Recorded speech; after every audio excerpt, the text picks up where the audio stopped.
you don't mind, but could you tell me... Where the hell is the boss?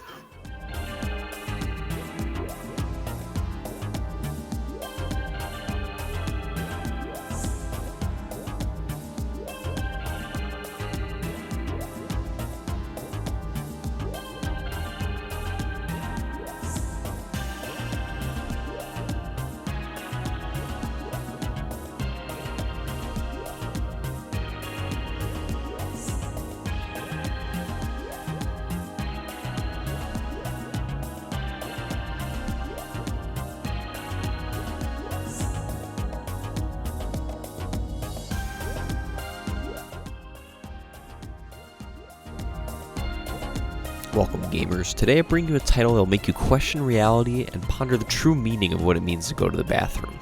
Of course, I'm talking about ENA Dream BBQ. Currently there's only one chapter of this game's story available, but given this game's popularity, you know I had to check it out. And also, it's free. Today we're going to be taking a look at the game's story, ARG elements hinted at, and all achievements and endings. Without further ado, let's get into it. We begin the game greeted by a black screen where a man speaking Japanese coaxes us into getting back to work. 何してるんだ? We're then thrust into this creepy looking red liminal space with Japanese style buildings as far as the eye can see. If this wasn't bad enough, we can look through the sky and see what must be a sign of the end times, a giant man doing a breaststroke through the sky. Huh, well, I've seen enough, I'm going back to bed. Laying down in the bed we find we're launched into this colorful room, and at the end of the hallway we begin to learn about our purpose in this game. Where the hell is the boss? That's right, we're tasked with finding the boss. Who is the boss? Heck if I know. It doesn't even seem like our friends know. こんなわけないだろう、アホが。真に受けるなよえな。こいつはボスなんかじゃない。 Our friends, co-workers, cannot seem to agree on anything. One's like a frog dude who only speaks Japanese, and the other's like this vampire penguin hybrid that seems to not want us to know that he's a penguin. I don't know. It seems pretty obvious. After much back and forth, the frog lets us know that the boss is across the island, but first we have to clear the smoke to get there. By the way, this hub world we've stumbled into is crazy looking. We're surrounded by a pool of blood, there's legs sticking out of the water, they're kicking us if we try to jump in, there's giant eyes in the sky watching our every move, and fireworks celebrating our new job we've been entrusted to. Sheesh. Well, I'm gonna get out of here. Wandering back where we came, we come across many slot machines, gambling patrons in the shape of lower halves, these gummy amoeba creatures, and a being resembling a Russian nesting doll. Pretty cool cast of characters so far, but at the end of the hall is the receptionist, who does not seem happy to see us. An okay time?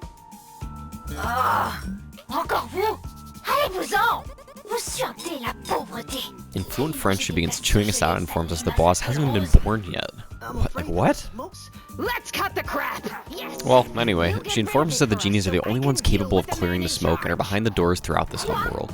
There are the Lonely Door, the Crowd Door, and the Horse Door. The Lonely Door will let us experience the, quote, delights of despair and will bring us to the uncanny streets where the majority of this first chapter of the game takes place.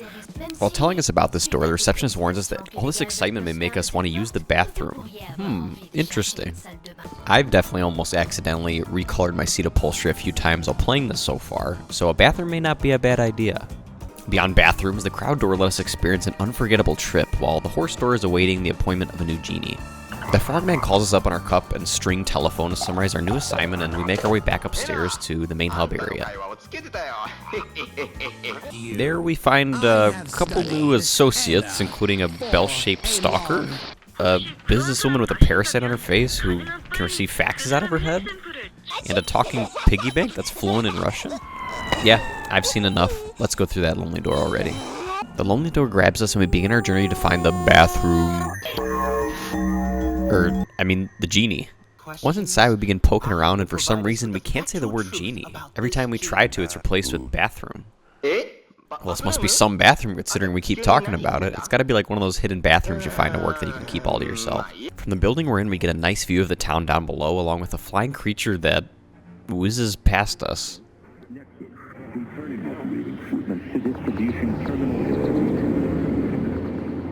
The cool part is that now we're in this new town, we can talk with the local residents and take on side quests to help them out. This includes with witches who have lost one of their sisters, this horseman who needs help finding his pets or dinner, it's kind of undecided, and a young spider child who lost their bug catching net. I really love this part of the game because it contributes to the world building of the Uncanny Streets and really gives us a lot to explore besides just the main quest. While exploring, we also find the taxi driver's head. Oh, okay. And at least they are a talented chauffeur. When returning the taxi driver's head, we find this weasel-looking creature named Alex, who shouts at us in Italian, dies, gets revived by us, and then shouts at us some more. He then entrusts us to stop the young man eyeing his hoarded goods. Not a problem. I'm on the case. Well, at least at some point. I'll help you out, Mr. Weasel. Just not right now. Same goes for the other people we met along the way. First, let's go see what the taxi driver has for us. He informs us that he can, quote, send our meat slab into eternal darkness. In other words, give us a taxi ride to the Purge event. Sounds good to me. We strap in the taxi, he wraps his tentacle around the car, and before we know it, we land in the underdark of the uncanny streets. Suffering and loneliness are awaiting you. Unlike before with the uncanny streets' colorful characters, we're now surrounded by, death, with many coffins and tombstones everywhere. Thankfully, there's a club located in the middle of this graveyard to change the vibe to a happier one. Entering the ear-shaped building, we see people lining up to get into the Purge event. Being penniless, Anna decides to offer up her arm in exchange for the entrance fee.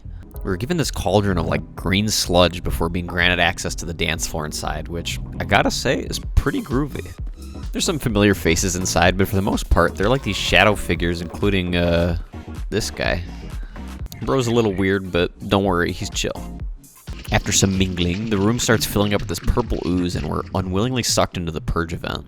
The room becomes honestly a little scary, with giant hands barring our exit, eyes on the walls, and fish eating one another. We are also fish now. On the bright side, we still have our cute hat. Like the other NPCs instructed, we can follow the sound of a whistle while dodging the other fish, eating and dancing with each other before finding a large fish who eats us.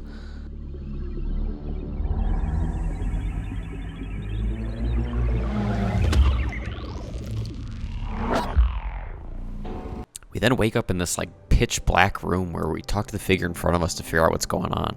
It looks like Enna's seen better days as she musters the courage to press forward to the bathroom. We find a river of what looks like milk? At least I hope it's milk. Jumping across the bamboo platform seems impossible as we fall into the calcium pool and fall to the bottom that takes us to this village of like gummy bear-like creatures.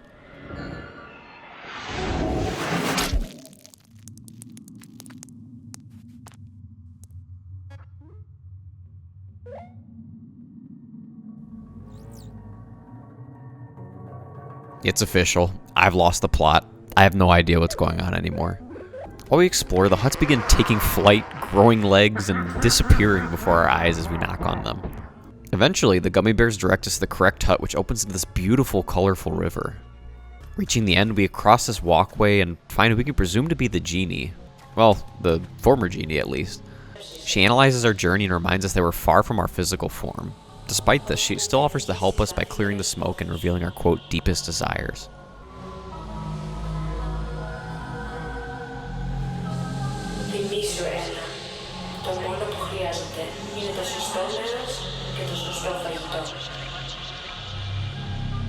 We then finally reach the culprit behind all this smoke. Time to give it some percussive maintenance. And by that, I mean we slap the daylights out of this machine with a paper fan until the hand powering it emits the feet and we clear the smoke. We then wander through a few grayscale areas before informing Frogman of our progress and then venture back into the uncanny streets. Interesting. To our surprise, the uncanny streets are now canny. At least more canny than before, where the overworld now pops with bright colors and a happy, upbeat tune plays in the background. I'm not sure if this is a good thing, but hey, at least one of the spider children likes it. Well, job well done. Time to go back to the hub world and let everyone know our progress. Now, if only these pesky cubes would disappear. Wait, the door isn't budging? Well, this can't be. Gradually, our screen fills with cubes, and we become trapped within the lonely door, with our soul being thrust down an endless spiral of numbers and pulled toward an unknown fate as the credits roll for Chapter 1.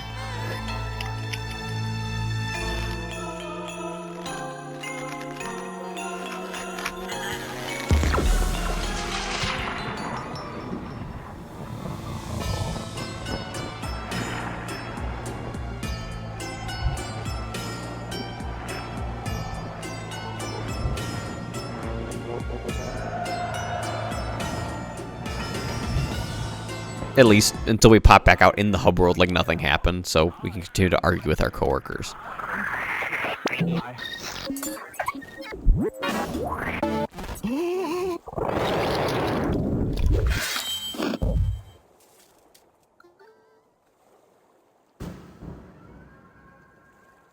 Oi. 専門外のことはよせ。みんな誤解するぞ。 Wow, what a first ending, but we're not done quite yet. We still gotta complete the other path and help out the NPCs who we didn't get to in the first part. Starting with the horseman, we can find his, quote, pets scattered all throughout the uncanny streets by following blood trails that lead us to their location. The horseman tells us how relieved he is now that he can have, quote, a good meal? Whoops. Sorry, little creatures. In exchange for our services, he gives us chocolates, currency that is quite valuable in the uncanny streets. I'd go as far as to say they're valuable even in the real world as well. While debating where to spend our chocolate, we come across the Tasky Maiden, a silly character I can't tell is either annoyed or entertained by our presence. Divestment? Are you making fun of my unemployment lives? I don't care! Don't care! Go away! She laments being unemployed and how we treat her. Well, hey, no need to get upset. Rude entities like you get punished for the sins of others. Oh. Oh. She lets us know that she's pulling her leg, but ENA remains Could you unamused. keep it down, please? Well, anyway. We also come across a goblin? A monkey? I'm still not sure. Either way, this living vending machine refuses to sell to us before falling victim to our charm and offers to sell only one item, mayonnaise. Ah, but of course. We then take this mayonnaise and use it to cover the spider child's eyes so they can no longer stare at Alex the Weasel's, I'm sure, legally acquired goods. Oh, he's gonna be so happy. Hey, Alex.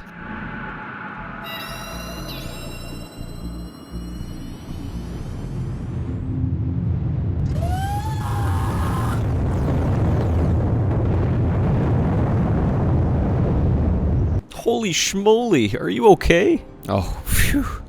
I was worried we just witnessed him getting obliterated, but he's just in a, quote, an uninterruptible sleep. It's best if we don't disturb him. Well, now that Hoarder Alex is sleeping, forever, the bridge behind him is unlocked. This opens up a realm of possibilities. First and foremost, we get to play around with Alex's stuff. More importantly, we're able to save the Lost Witch's sister by using a crane to move around the uncanny streets back to her home. They give us a motherboard for our troubles and seem, pretty appreciative of us helping them. I think we helped them.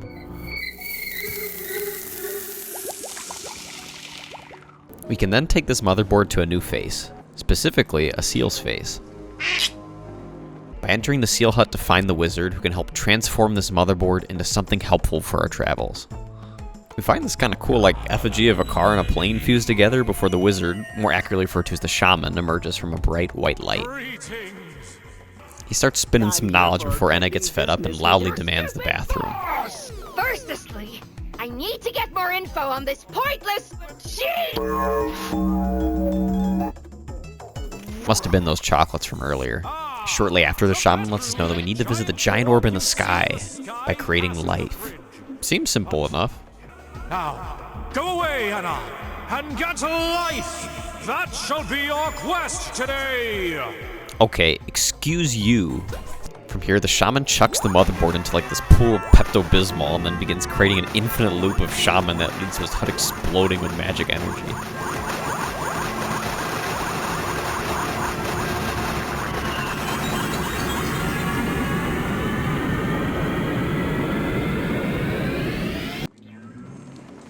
Leaving behind a scorched pile of rubble, the shaman exclaims, "What had to be done was done, but what hadn't been done was done too."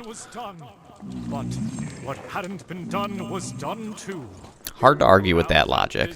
Anyway, the shaman gives us a, quote, human board that will let us get to the orb. Now, it's your turn to go to the bathroom. This thing is seriously cool. We can plant it in the ground in designated areas and it grows crazy long, let us get to high areas we couldn't before. Using our new tool, we make the frigid ascent up to the orb by jumping between floating platforms. Definitely some odd stuff up here. Before long, we walk through a heavenly doorway and make it to the orb, who has kind of a silly face at its base. Hello, mister. We seek to gain access to... Oh!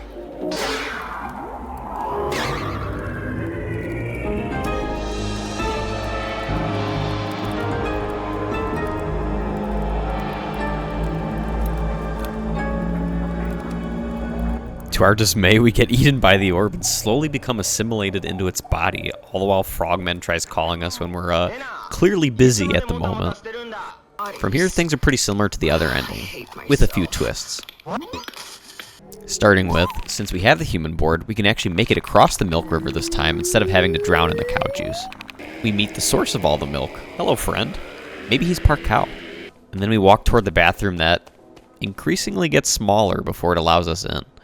Inside we find, well, a bathroom and another locker room like before. Unlike the one from before, we find the genie intact in a well at the end of the room. The genie then forgives our sins and it's just about to turn us into an angel.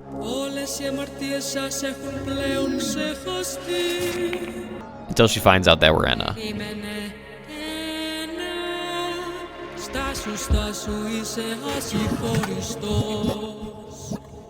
Well, that's disappointing. ENA shouts at her to come back and the genie says, okay, I'll grant you one wish. We are then given the illusion of choice, where we can choose among potential wishes, only for the genie to deny each one. Okay, fine, I guess I'll settle for clearing the smoke. She cautions us that worries and fears will only betray our true goals, before we jump down the well and find ourselves back in the smoke room from earlier.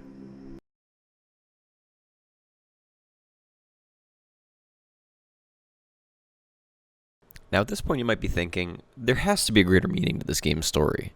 I hope so too. And you know what? I'm going to try my best to guess at how this game's surrealism can be put together into a cohesive narrative. Now, ENA Dream BBQ originated from Joel G's original animations, where ENA goes on slice-of-life adventures with their friend Mooney. However, I couldn't really find much of a correlation between what goes on in the animations and in the game outside of references here and there. Interestingly, I think one of the first stops we're going to do in making sense of this game is going to be revisiting the dialogue between ENA and the vending machine. A theme that emerges throughout this game is the character's strong dislike for ENA, and often refusal to help us without a little persuading on ENA's part. Why is that? Talking with the vending machine seems to hint that ENA at some point had been responsible for some kind of mass chaos, evidenced by her being surrounded by a pile of bullets that rain from the sky and falling rocks in the shapes of swords. I'm not doing anything! Not doing anything at all! Whether or not this is of her own choosing, as it looks like her arms are holding herself in place, is unknown.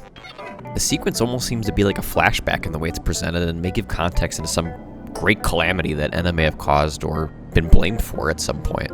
Certainly, ENA must have done something to gain the reputation, as nearly every character comments on having seen her at some point and/or that she is not welcome.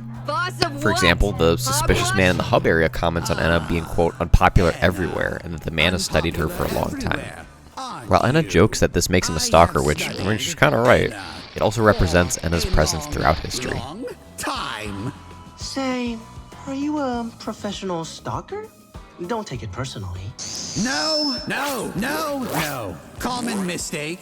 In the same way, Kane, the piggy bank come to life, confirms us by laughing at how he has, quote, seen us millions of times here, despite ENA seemingly never having visited the hub before. Even the witches indirectly point to having interacted with us before, claiming that ENA was the one who gave them the motherboard that they then give us after completing their quest. I found this thingamajig in a very faraway land while on holiday. Actually, I think it was ENA who gave it to me. Huh? I thought it ENA? would make for an interesting I gave this to you? but And now you're giving it back to me? I don't know. Was it really us? Or could there be a different ENA? How many ENA are there? As we scratch our heads over the possibility that perhaps we are not the only ENA out there or have ever been, we can give thought to our purpose in the story. On the surface, our objective is simple. Find the boss and, quote, put that dead meat in its place. More specifically, aim for the boss's gut. This wording may become important later, as Theodora, the genie of the Lonely Door, reminds us that, quote, all it takes is a place and the right food. Well, who knows, maybe we'll treat the boss to a nice meal when we see them, seeing that dead meat could be like chicken or beef or some other kind of meat we find, cook, and feed the boss with. What if the boss is the meal? I mean, after all, the game is called ENA Dream BBQ, so this is definitely one possibility. And the coveted spatula lady is teased throughout the game, including the game's trailer and ending, signaling that we may need to find her to get this barbecue started.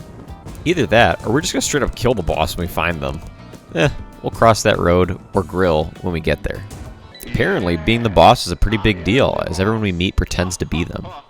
I wonder if that's to like throw us off their trail, or if it's like a empty throne kind of thing where because the boss is currently missing or hasn't been born yet, according to the receptionist, everyone is pretending to be the boss because nobody can prove otherwise. The real question is, why is ENA trying to find the boss? What is her purpose not just in chapter 1 of this story, but in life? Get to life! It seems that ENA has caused some, quote, sin at some point or another, and that working could be her form of penance. Theodora comments on this by saying ENA is unforgiven once realizing it's her, turning her back from her undead, human-appearing form into how we're used to seeing her. With even godlike beings like the genies being off-put by ENA, it's possible that ENA did something so horrendous that she now is forced to work for all eternity. What caught my eye and may support this theory is how ENA talks to the Tasky Maiden and the witches. Namely, when talking to Tasky Maiden and upsetting her with our employment status, she asks us with a surprised look on her face, "You have a job?" To which ENA replies, quote, "It's more of a lifestyle. That's my destiny. What more could I do?" At first I didn't make much of this, thought it was ENA just being her quirky, esoteric self. But it's possible that a more literal interpretation could be that she is now destined to work for all eternity, and that she has no choice but to work after being punished for her deeds. Going on to say, God knows the rest, it's very possible that some higher being is keeping ENA captive and forcefully employed, much to the Red Half's delight and the others' dismay. Let me help you invest in your future. No! Just tell me about this dumb job already! This seems to be the case when looking back at the dialogue between the witches and ENA. Laurel, the main witch, asks us when we first approach, quote, "Excuse me, Miss Boss Lady, are you looking for the bathroom too?" With ENA responding, "Oh, I am no longer the boss of myself," before hatching a homunculi out of thin air. While a pretty cool party trick, I'm not as interested in the hatching as I am ENA saying she is not in control, giving further evidence toward the theory that she's forced to work for someone or something out of punishment. Moreover, this would make a lot of sense considering the Frogman and ENA's shared objective of targeting the boss, with perhaps both of them wanting freedom from their 9 to 5. Freedom and the cheat is my only escape! Mulling over this hypothesis, I thought back to the Milk River from earlier and its possible significance. I mean, after all, this is the only area in which we see ENA take on a human-like form, which could be how she truly looked before things went bad.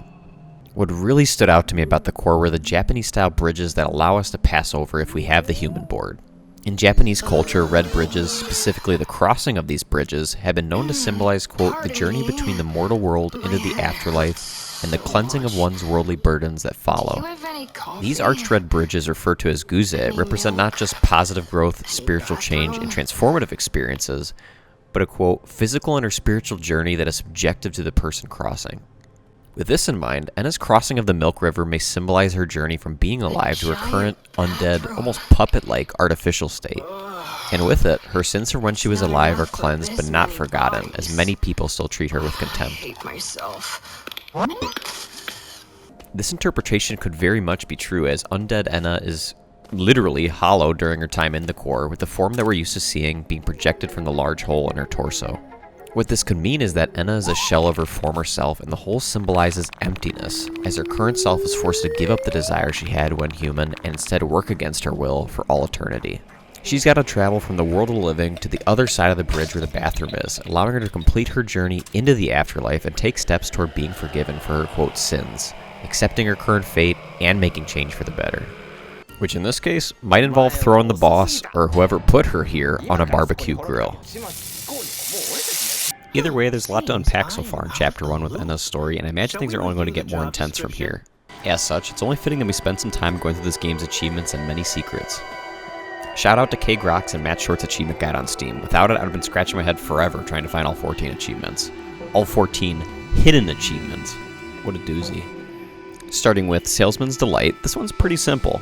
Once you boot up the game and land in the red outworld, you can make your way to the right and find this little guy hiding out. A mysterious productivity ritual known as the nap. I feel that. I'll leave it to it, Mr. Salesman. After this, we can complete Please Don't Tap the Glass, which involves us going behind the receptionist counter and staring at the aquarium of pretty, legs until we're given the achievement. Then comes Nikki Naki, which you might expect involves us knocking on doors. If you're like me, I'm always on the hunt for secrets, so I figured that if I could keep knocking on the doors in the casino, then surely one of them would open. Kinda like going all in on red for the 100th time. Surely we'll win big this time. Yeah, believe it or not, the doors didn't open. However, it wasn't a complete waste because if you keep knocking on doors, eventually the game will give you the achievement. I guess patience pays off in the end. Speaking of patience, you're gonna need a lot of it for the blink and you'll miss it achievement. I still don't really understand what triggers this achievement. To unlock it, we need to get ENA to blink, which seems easy enough, right? Wrong. It seems random.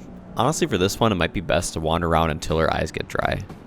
The guide mentions staring at this handsome fella can help trigger it, while the ENA wiki states that ENA is more likely to blink in the core, so maybe these locations might be worth giving a shot if you're still having trouble getting this achievement. Now that we're making our way to the uncanny streets, it's worth mentioning how to get the candidate review achievement. First, we'll have to talk to the parasite-infested temp worker, Coral Glasses, to obtain a fax number to dial her with more unfinished work later. Before we can do that, we need to interact with Tasky Maiden, listen to her ramble about her unemployed lifestyle, and then enter a building and type the following numbers: 774-6837. The code given to us earlier by Coral Glasses is actually a matrix barcode that we can decipher using a scanner online to obtain her contact information. There's actually more than one of these codes in the game, but we'll come back to the rest later. Sometimes it takes a few tries, but after she picks up, Coral Glasses informs us that someone noisy sent over their resume. But instead of experience, it was just a bunch of psychiatrist notes. So what you're saying is that she's highly qualified. While we let our two friends negotiate the employment contract, we can go on to get the On a Night Like This achievement. This one's pretty simple. All we have to do is get in the taxi before returning the taxi driver's head to his shoulders. Once inside, we get transported to an area that looks nothing like the uncanny streets. We find ourselves on a peaceful, moonlit street surrounded by cozy-looking buildings. If we interact with the man at the end of the street, we find... hello,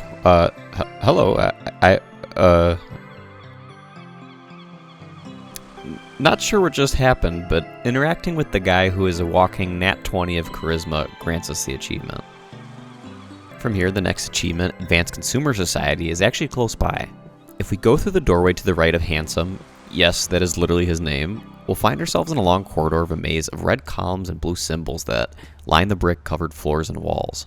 This maze feels like it goes on forever. What makes it worse is there are silhouettes of people dancing in this eerie roar-like bellowing noise that plays on loop every couple seconds, giving this really unsettling feeling as you're trying to find your way out.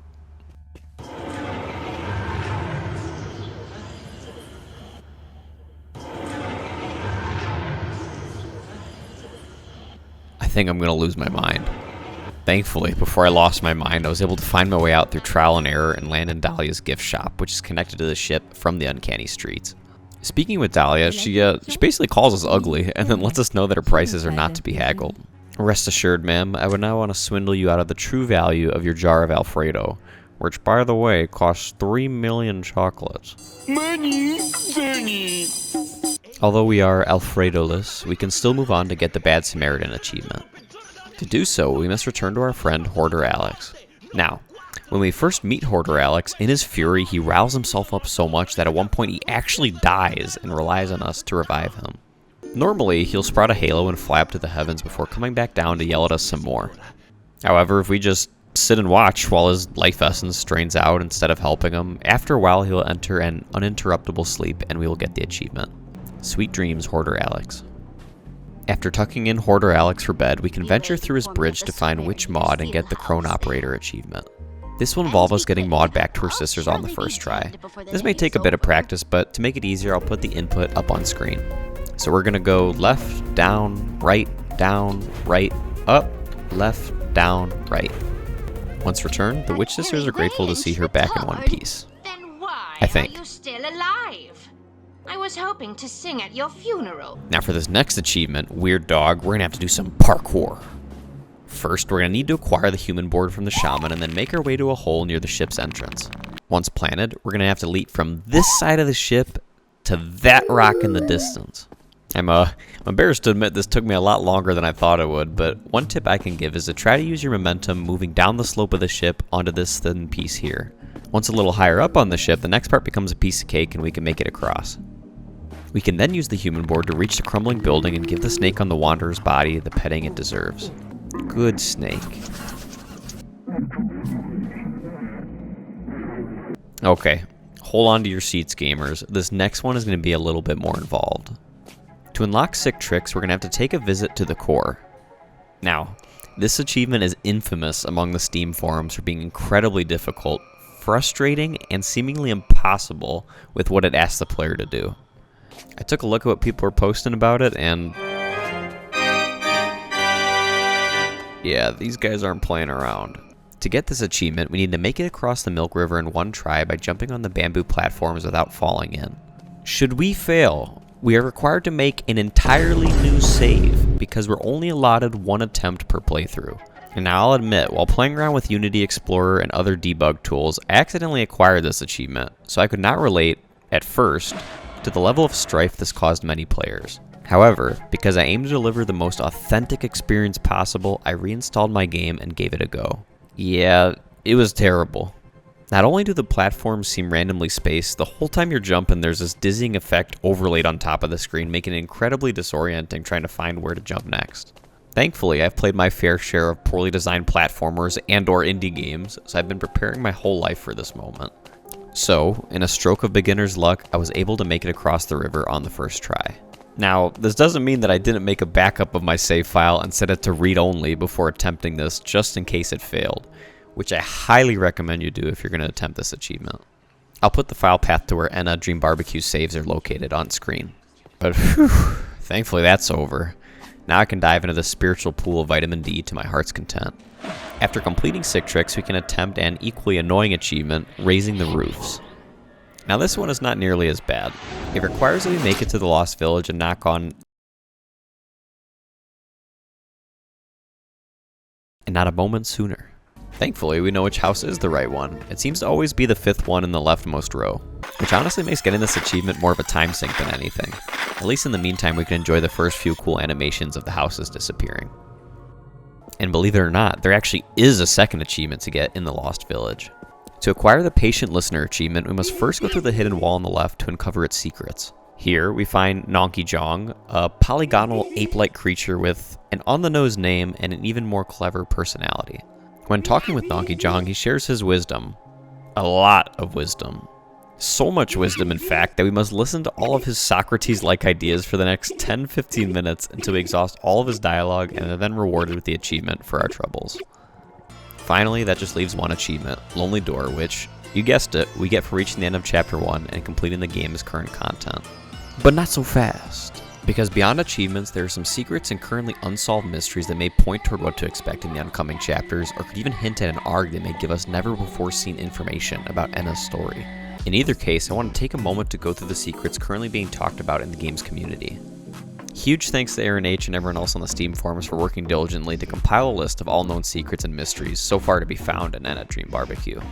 While there are many oddities to be found in and out of bounds of the playable area, we'll be covering those that left me completely speechless to learn about.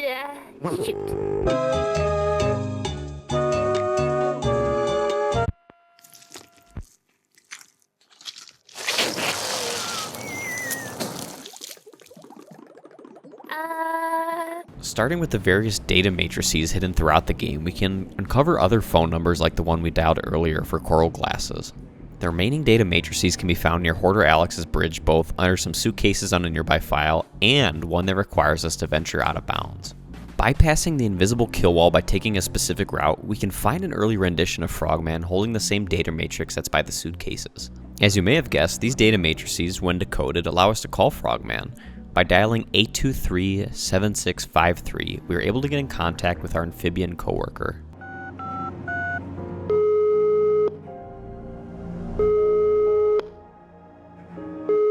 もしもし、どちらさんで俺になんか用ですかね。待て、もしかしてエナか。あんたどこで番号を手に入れた。 He does not seem pleased that we're calling him, as he says he doesn't like the idea of us having his number and encourages us to keep things professional. Now, have you know, Froggy, we are anything but unprofessional. The remaining two contacts include Findall and the Auctioneer, both references to the animated series. Findall's number, 254-3276, can be found via either the figurine in the taxi or in Dahlia's gift shop. Dialing our aquatic friend, we are sent to his mathematical-themed voicemail, which is filled with number jargon.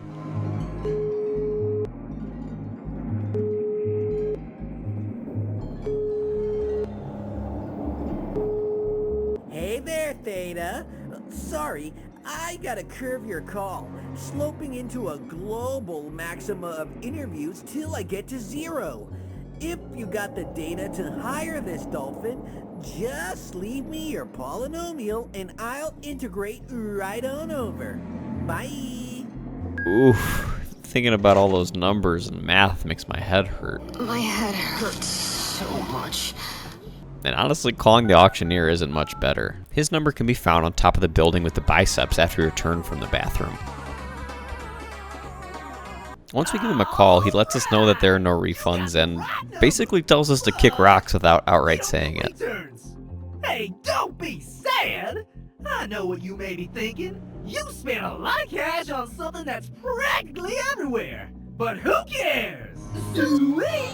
Well, I'm not sure what the purpose is of these phone calls outside of extra flavor and fun for the game, but given that many of these data matrices are hidden, it opens up the possibility of there being other undiscovered codes that could hold greater secrets.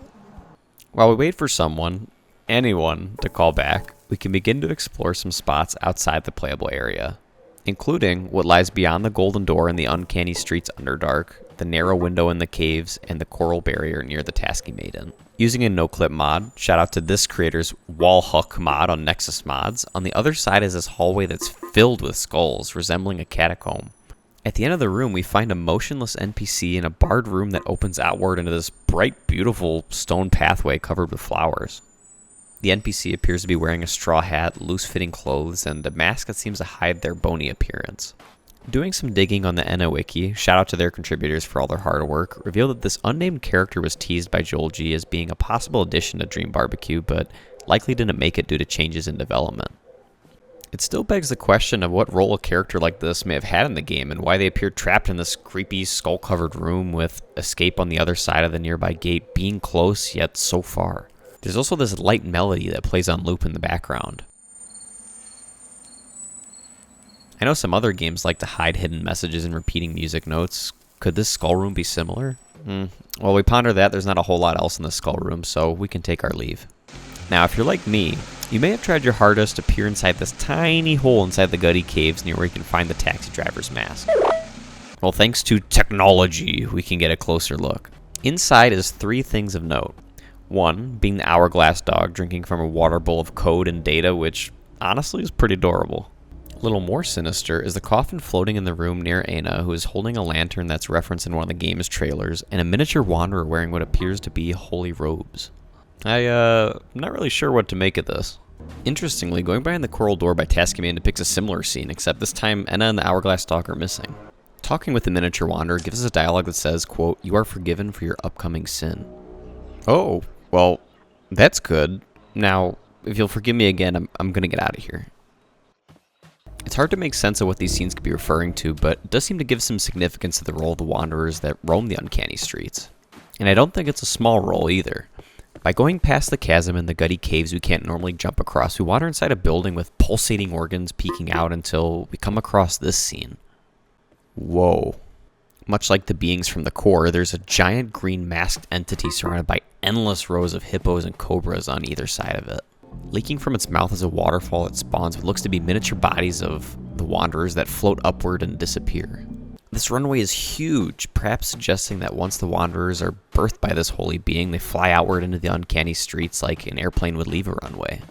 But for what purpose, and why hippos and cobras as opposed to any other animal?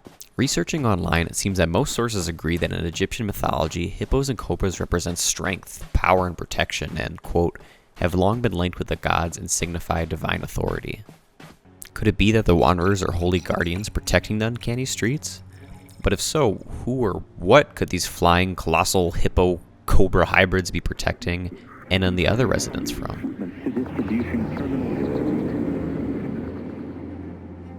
We talked in depth earlier about ENA's possible warlike sins in the past.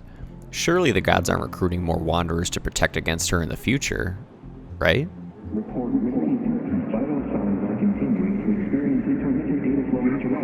Well, if ENA causes more war in the future, at least the Cobra Man from earlier forgave us, so we're all good. The theory that war happened before and could happen again is given support by returning to the Lost Village. If we go out of bounds and use Unity Explorer to enable a previously disabled area, we can visit, quote, Frank's room. Flying down beneath the map, we can find this ornate bedroom with art adorning the walls that depicts some epic battle, with the Wanderers clearly being visible in one of the drawings, fending off some kind of enemy. We can also find a painting of Frank. This is Frank, by the way. Unforgiven Frank. A Shakespearean member of nobility piloting a mech suit. I'm not gonna lie, it looks pretty cool. If only Frank could see how cool he looked. Anyway, Frank's painting is partially blocked by a red curtain, but has a plaque that says, quote, Lord Frank, and is signed by Piero, the genie of the crowd door at the top left. Interestingly, we can peer outside the window and see that we're inside a fortified castle equipped with a catapult nearby. It raises the question of, why would defenses like this be necessary? Surely they would only be needed if fighting happened here in the past, or if it's likely to happen again in the future. Upon second glance, it looks like the art in Frank's chamber depicts some kind of wizard cloaked in red and a hole appearing above the castle. I'm assuming moments before the Wanderers went rampant. Could this unknown figure in red be the person behind the creation of the Wanderers and some historical calamity? Does this person have a role in why everyone hates ENA and her being condemned to eternal employment? And perhaps even more worrisome, does this wizard seek to use the Wanderers again for evil instead of protecting the people of the uncanny streets? We've got a lot of unknowns at this point in time. Among these unknowns is what the bell symbolism represents in the game and what it means for ENA. Between the suspicious man who commands these bell-like servants and the bell pendulum in person we can find in the Gutty Caves, there has to be some currently unknown allegory as it relates to ENA's journey and past crimes. Certainly, the bell person gives us an ominous warning by saying, quote, ask not for whom the bell tolls, ENA, and is one of the few people in the game to call us by our actual name. He also informs us that, quote, those who hear 3 bells can see it. Is he referring to the bathroom genie or something even greater as it relates to our fate? Then again, he is on the run from the civil authorities, so maybe we should take his ramblings with a grain of salt. There are so many more secrets that it's impossible to cover all of them, but continuing to explore and analyze what we find brings us that much closer to piecing together ENA's story, and could even hint at a larger arc that currently remains hidden. In any case, this game is fantastic. The graphics, voice acting, animation, all of it is wonderful, and I excitedly look forward to what future chapters of this game have in store. I strongly encourage you to check this game out and support the developers and everyone else who worked on it by purchasing the supporter edition of the game. It comes with a lot of cool art and behind the scenes goodies that you can unlock by finding various hourglass dogs hidden throughout the game. Yeah. Similarly, if you like this video, it helps support my growing channel if you were to like this video, share it, and subscribe. Also, I'd love to hear your thoughts about the game, so leave a comment down below about your interpretation of the story, its secrets, and or anything else about Dream Barbecue that really stood out to you. Speaking of support, I also have a Patreon and YouTube membership where you can donate to help me continue to make videos like these. I'll put the links in the description below. By joining, you get to join the esteemed Council of Thumbs, of which I'll put the current member list at the end of this video. Well, that's all I have for today. I'm going to pay a visit to the genie to see if I can have my wishes granted. Thanks again for watching. This is Droll Gaming, signing off.